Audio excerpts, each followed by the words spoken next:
Section 2.4, the product and quotient rules. Let's take a look at this stuff. All right, first of all, we're going to deal with the product rule. Now, in your notes, you're going to see if f and g are differentiable at x, and so is the product f times g in this stuff, okay? Yeah, this stuff's important, but not to bore you on the video with that, okay? All right, let's say that we have two functions that are being multiplied here, and I want to take the derivative of it. Basically, you can look at this as first function times the derivative of second function plus the second function times the derivative of first function, okay? So if we're taking the derivative of two functions multiplied, first times derivative of second plus second times derivative of the first, okay? A lot of time whenever we put it into words, it makes it easier. All right, so we're going to use this next. Excuse me for having a t-shirt on, but it's extremely hot in this building today. All right, I'm going to skip the proof. You can look through it on the notes if you're interested. I usually do it in class, but for the sake of a video, I'm not going to do it. All right, so our first example, y is equal to 4x plus 6 times x squared minus x plus 6, and it tells us to find dy over dx here, okay?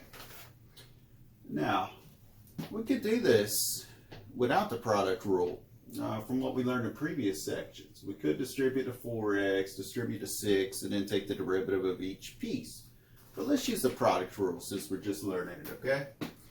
So I'm going to say the derivative of my function y with respect to x is going to be, all right, so look at this as like f of x, your first function here. Look at this one as your second function, like g of x, okay? So what did the product rule just say whenever we put it into words here? Said first, so just drop down the first function, first, times the derivative. I'm going to use this notation for the derivative, times the derivative of second,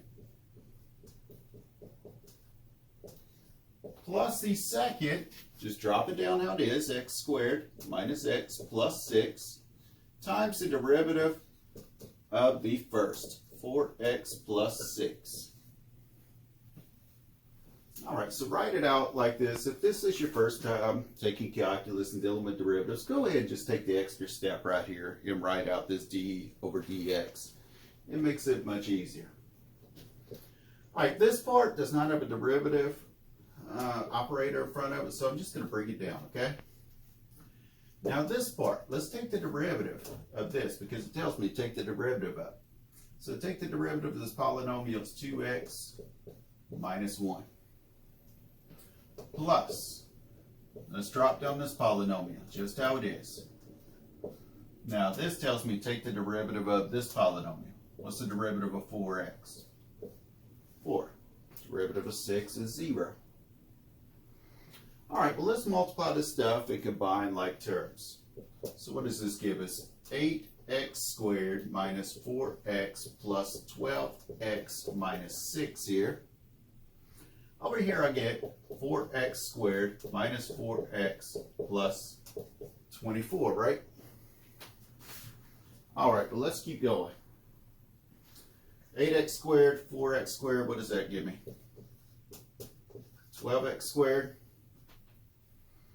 All right, what's negative 4x plus 12x? 8x. What's 8x minus 4 more x? 4x. I like to scratch these out after I use them just so I don't accidentally use them again. And what's 24 minus 6? That'll be 18. That is the derivative of this function y. 12x squared plus 4x plus 18. All right, so that's an application of the product rule. Let's look at the quotient rule now, the quotient. The quotient rule.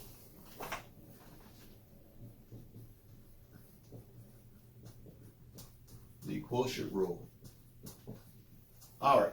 Now notice what your notes have. If f and g are both differentiable at x, and if g of x is not equal to 0, then f divided by g is differentiable at x in this. All right, so let's write this down for the video. Let's suppose we have f of x over g of x. I'm trying to take the derivative of, okay? The quotient. This is going to be the denominator, g of x, times the derivative of the numerator, times the derivative of f of x, minus the numerator, times the derivative of the denominator, all over the denominator squared.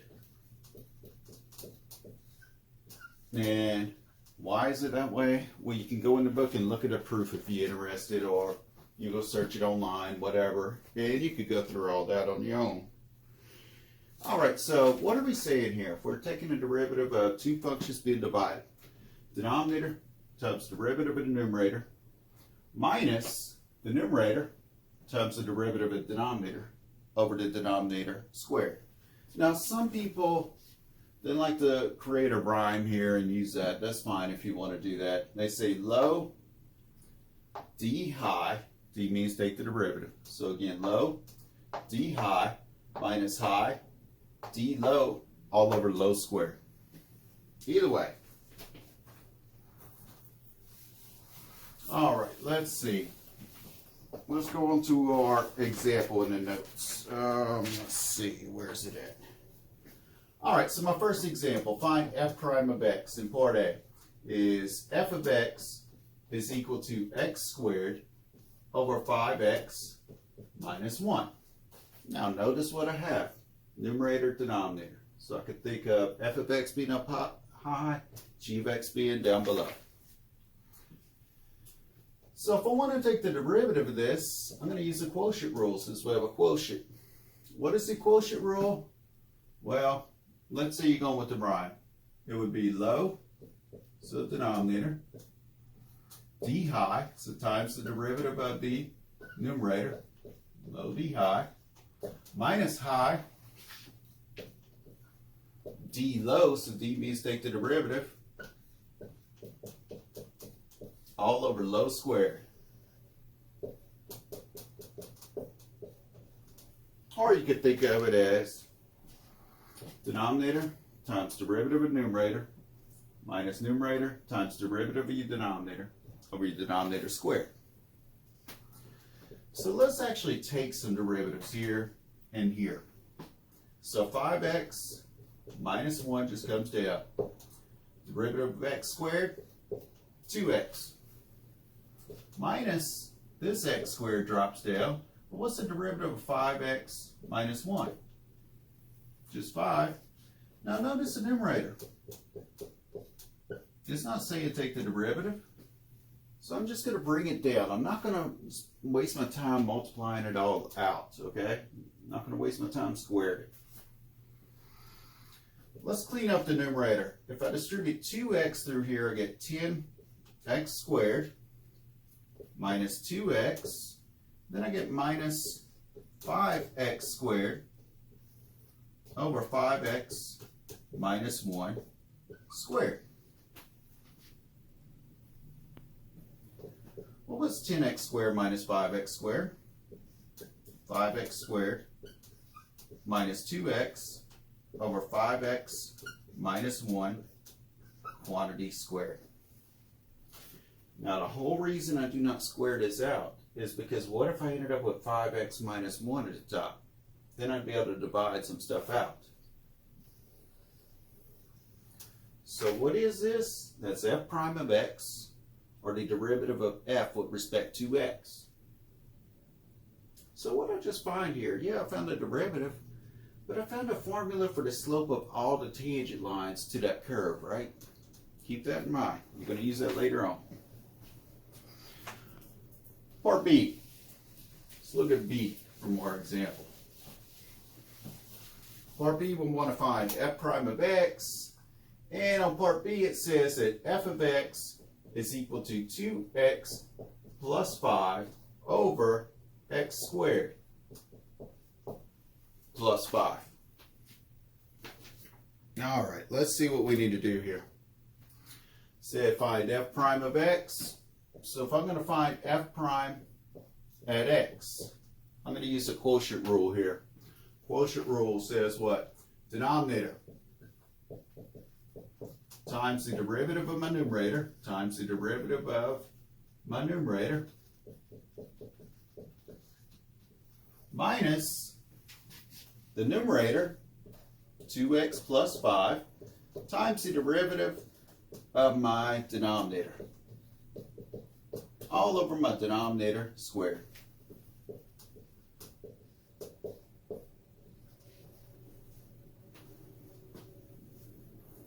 All right, don't just copy what I'm doing. Make sure that, it makes sense. Does it make sense? Denominator times derivative of numerator minus numerator times derivative of denominator, all over denominator squared. Make sure it follows that pattern in your head.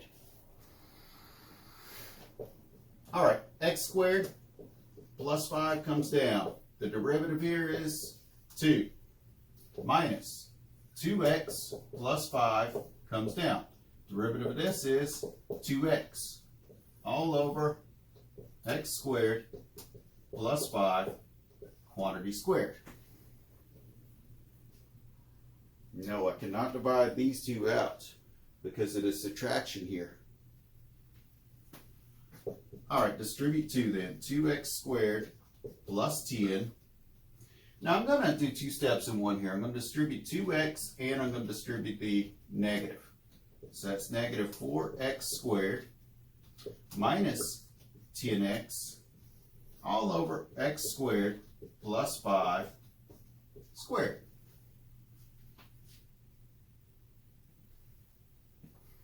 So if we combine like terms, we get what? Negative 2x squared minus 10x plus 10 over x plus 5 squared. Now I'm going to see if I can factor my numerator, okay? Just because I want to see if there's something to divide out with the bottom factor. So let me take out a negative 2 out the numerator first.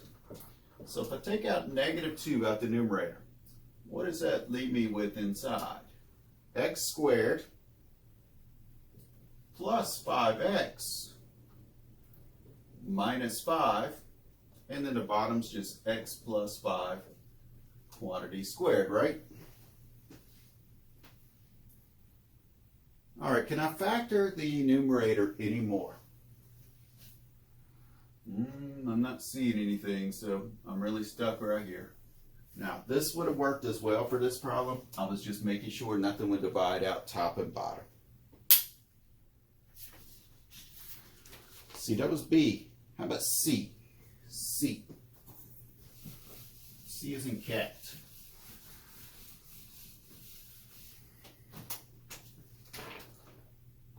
All right, f of x is equal to x cubed plus 2x minus 4 times 6x to the negative 3 plus x to the negative 4. There are 2 different ways I could do this problem. I could use the product rule. Think of this as my first function, that is my second. Or I could multiply everything out and then take the derivative of each term. Let me go ahead and use the product rule here. Product rule says what?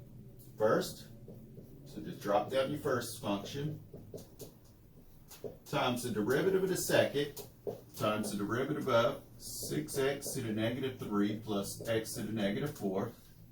First times derivative second, plus the second part, which was 6x to the negative 3 plus x to the negative 4, times the derivative of the first part, times the derivative with respect to x of x cubed plus 2x minus 4.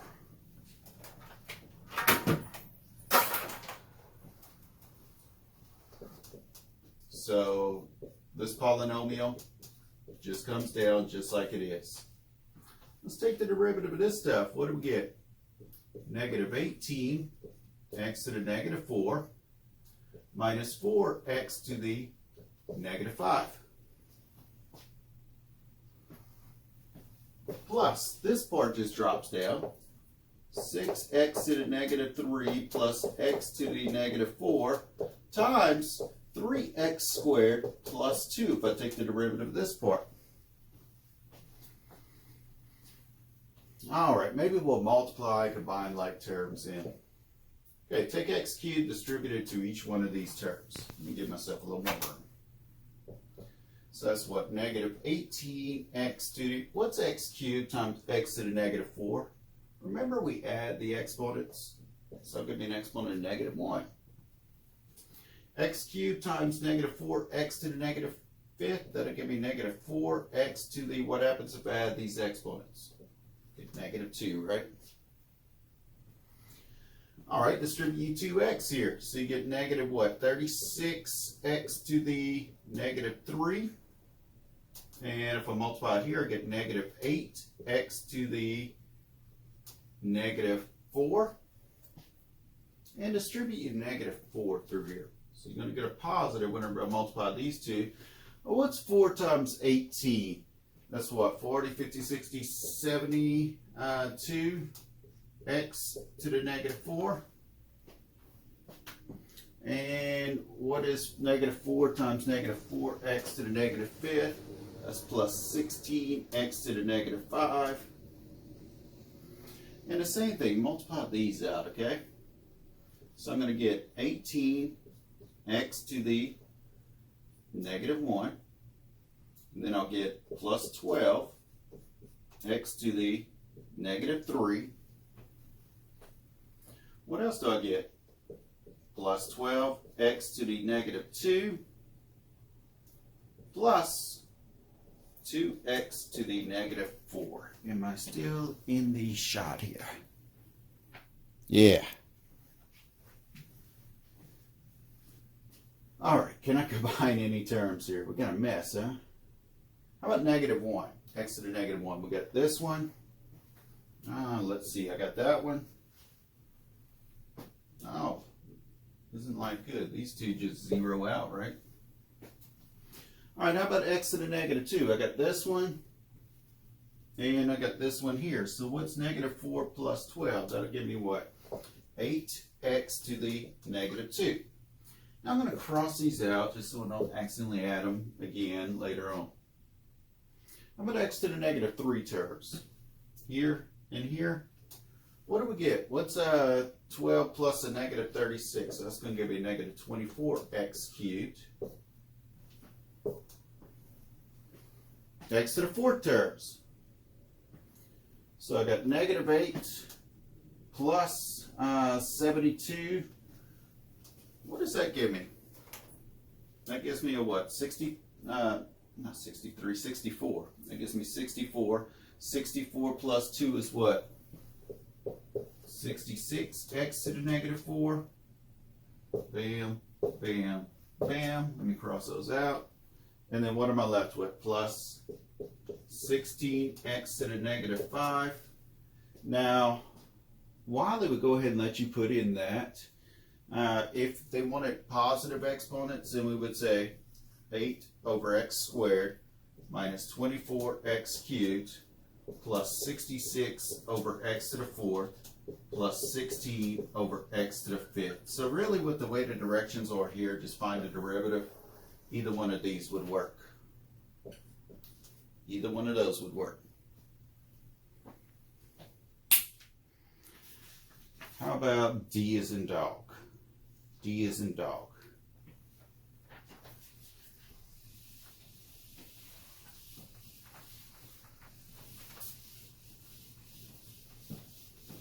D as in dog.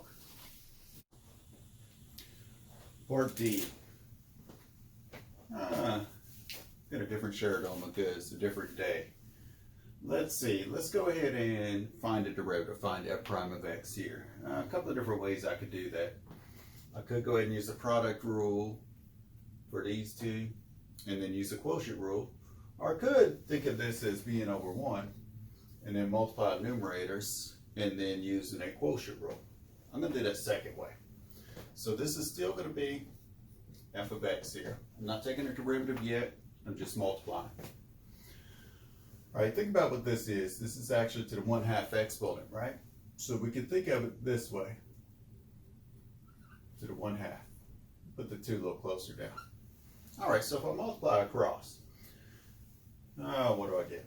I get 10x to the 1/2 minus 2x to the 3/2 plus 25 minus 5x all over 1 times x squared plus 3x, right? All right, I can't combine any like terms here, so I'm just going to go ahead and take the derivative. Now to take the derivative of this, I'm going to have to use the quotient rule. All right, so quotient rule, what do we say? Said the denominator times the derivative of the numerator. I'm going to go ahead and write it out. Times the derivative of the numerator, 10x to the 1/2 minus 2x to the 3/2 plus 25 minus 5x, I'm going to take the derivative of, minus the numerator just how it is. So the numerator comes down just how it is. 10x to the 1/2 minus 2x to the 3/2 plus 25 minus 5x times the derivative of the denominator here. So x squared plus 3x, I'm going to take the derivative of, all over the denominator squared. X squared plus 3x quantity squared. I just want to make sure I'm still in the camera view. Yeah. Well, let's see what we get here. This part comes down. It's going to have x squared plus 3x here times. Let's take the derivative of each term here. Well, this will be 1/2 times 10, or 5, times x to the negative 1/2 if I take away 1 from there. All right, so what happens when I multiply 3/2 times -2? I get negative 3x, and take away 1 for that exponent. So if we take away 1, what do we get? 1/2. Derivative of 25 is just 0. Derivative of negative 5x is just minus 5. All right, let's bring down minus this stuff. Actually, let me go ahead and do this. Go ahead and write it as a plus and distribute my negative through here. So I have negative 10x to the 1/2 plus 2x to the 3/2 plus minus 25 plus 5x, right? Yeah. And let's take the derivative of this. So we have 2x plus 3 all over my denominator, which is x squared plus 3x quantity squared.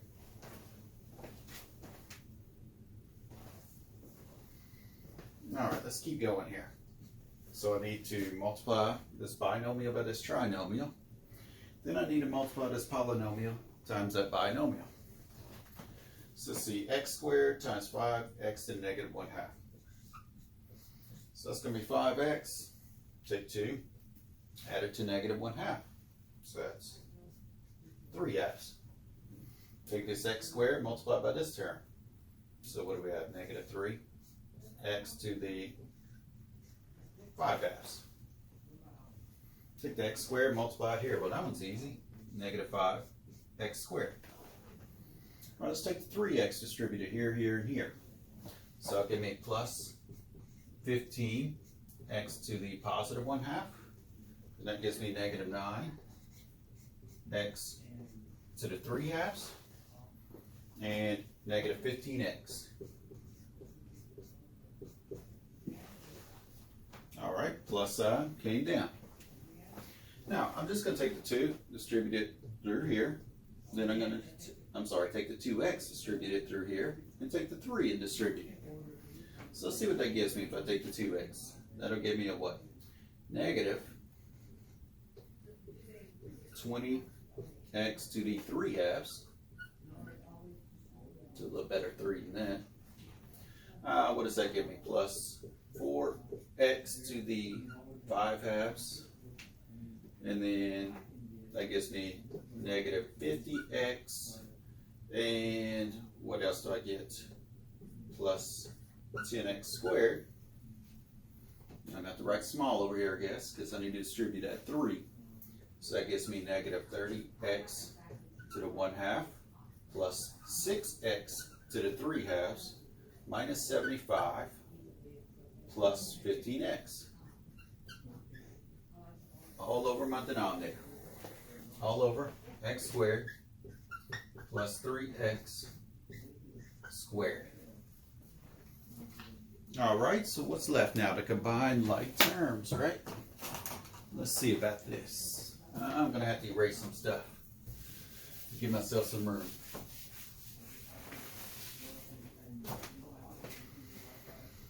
All right, let's see what we have. Let's say we pick the 5 halves exponent. So we have 5 halves there. Where else do I have x to the 5 halves? Here and anywhere else? No. So what's negative 3 plus 4 is 1. X to the 5 halves. All right, so I use these up and I cross them out. How about x to the 3 halves? Add that here, add that here, add that here, and I have it where? Here, right? So let's see. We have 5, and what? Negative 9 gives me what? Negative 4. Negative 4 minus 20 is negative 24. Negative 24 plus 6 will give me minus 18. And that's x to the 3 halves. I don't want to accidentally do them again. Or add them again, so I'm going to cross them out. All right, how about max squares? I have negative 5 and 10, so that gives me positive 5x squared. All right, let's see. How about x to the 1 half? I have 15. And what else? Negative 30. So what does that give me? Minus 15. Next to the 1 half. All right, let's see what else I have. If I keep going along, I have negative 15x. And 15x here is an easy zero out. But I also have what? Negative 50x. Negative 50x. Let's cross that out as well. And what do I have left? If I keep going across, what did I not cross out yet? It's negative 75. And do not forget about that denominator. That denominator is x squared plus 3x quantity squared. And there we go.